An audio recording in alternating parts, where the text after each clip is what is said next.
ચાણક્યનું ખૂબ જ ટૂંક જ સમયમાં એમનું જીવન ચરિત્ર સાંભળો. શું ચાણક્ય ખૂબ જ ગરીબ હતા? શું ચાણક્યને ખૂબ જ ગુસ્સો આવી જતો? શું ચાણક્ય અત્યારે પણ પોલિટિશિયનને એક ખરેખર સ્ટાન્ડર્ડ એટલે કે અગ્રિમ કામ આપે છે એમાંથી શીખવા માટે? તો સાંભળો એનું જીવન ચરિત્ર ખૂબ જ ટૂંક જ સમયમાં. કે ભારતના ઇતિહાસમાં જ્યારે પ્રતિભાશાળીમાં અવિસ્મરણીય કોઈ નામ આવતું હોય તો ચંદ્રગુપ્ત પહેલા નંબર ઉપર આવે છે. એ ખૂબ જ અત્યંત ગરીબ પરિવારમાંથી ઈસવીસન પૂર્વ 3જી કે 4જી શતાબ્દીમાં થયો હતો એમનો જન્મ. પિતાનું નામ ચણક હોવાથી એને ચાણક્ય કહેવામાં હતા. એનું નામ વિષ્ણુગુપ્ત પણ હતું. એમના એકદાત બાહોશ અને ગુડ સ્વભાવના લીધે એ કૌટિલ્ય પણ કહેવાયા હતા. સમાજશાસ્ત્ર, રાજનીતિ અને અર્થશાસ્ત્રીમાં શિક્ષણ પૂરું કરી 25-26 વર્ષની ઉંમરે જ પોતાનું આ બધું જ નાલંદામાં શિક્ષણ ગ્રહણ કરી અને એક ઊંચી કોટીનું પદવી પ્રાપ્ત કરી હતી. રાજનીતિ શાસ્ત્રમાં આચાર્ય બની જતા દેશભરમાં એની ચર્ચા થવા લાગી. પાટલીપુત્ર મગધ રાજ્ય રાજધાની હતી એટલે ત્યાં ધનાનંદ નામના રાજા રાજ કરતા હતા. મગધ દેશનું સૌથી મોટું રાજ્ય હતું.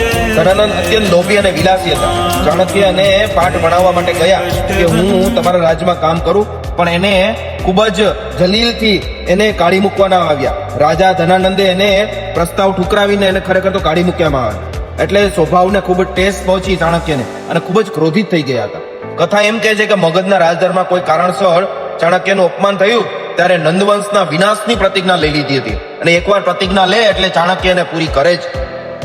ચાણક્ય ભારતીય ઇતિહાસમાં સર્વથી પ્રખર કુટિલ નીતિ મનાઈ ગઈ.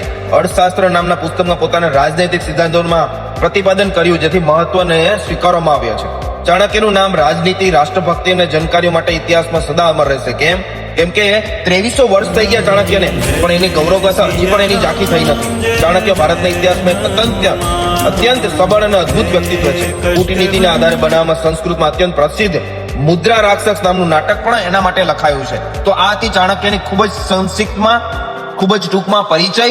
એના માટે તો આપણે બુક લખી શકીએ. જો તમને આ વિડીયો સારો લાગ્યો હોય તો લાઈક, શેર અને સબસ્ક્રાઇબ કરી આપજો. આભાર.